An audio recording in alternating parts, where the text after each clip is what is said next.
मुंबई की लोकल ट्रेनें दिन रात चलती रहती हैं, लेकिन कुछ डिब्बे ऐसे भी होते हैं जो हमेशा यात्रियों से भरे नहीं होते, बल्कि किसी और ही दुनिया की सवारियों से भरे होते हैं। यह कहानी है कुर्ला स्टेशन की, जहां कई यात्रियों ने एक खास डिब्बे में अजीब घटनाओं का अनुभव किया है। एक अजीब रात, रावी और उसका दोस्त अर्जुन दोनों रात की आखिरी लोकल ट्रेन से घर लौट रहे थे।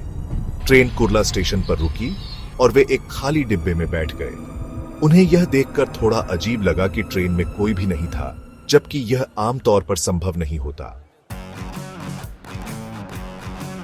ट्रेन चली और कुछ देर बाद रवि को ठंडी हवा का झोंका महसूस हुआ, जबकि खिड़कियां बंद थीं। अर्जुन ने भी महसूस किया कि माहौल अचानक बदल गया था।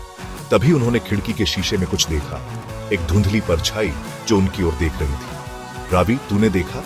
कोई खिड़की के पास खड़ा है। अर्जुन ने घबराकर इधर उधर देखा, लेकिन डिब्बे में उनके अलावा कोई नहीं था। फिर भी उन्हें किसी की मौजूदगी महसूस हो रही थी। तभी अचानक ट्रेन की बत्तियां झपकने लगी और डिब्बे में ठंड बढ़ गई।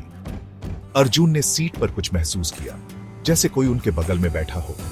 उसने डरते हुए देखा, लेकिन वहां कुछ नहीं था।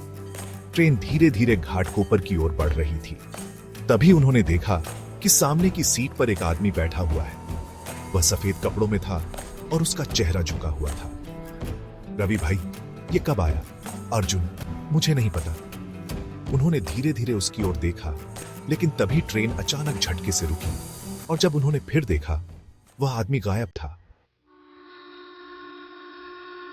जब वे स्टेशन पर उतरे तो उन्होंने वहां के एक गार्ड से इस बारे में पूछा। गार्ड ने एक लंबी सांस ली और कहा, गार्ड, तुम बहुत किस्मत वाले हो कि जिंदा बच गए। ये कोई नई बात नहीं है। इस डिब्बे में कई यात्रियों ने अजीब चीजें देखी और कुछ तो अचानक ट्रेन से कूद भी गए थे। यह आत्माएं उन लोगों की हैं जो कभी कुर्ला स्टेशन पर हादसों में मारे गए थे। रवि और अर्जुन के रोंगटे खड़े हो गए। उन्होंने कसम खा ली कि अब से वे कभी भी रात की आखिरी लोकल में खाली डिब्बे में सफर नहीं करेंगे। क्या आपने भी कभी कुर्ला स्टेशन पर कुछ अजीब अनुभव किया? अगर हाँ, तो सोचिए, शायद वो आत्माएं अब भी वहां हैं।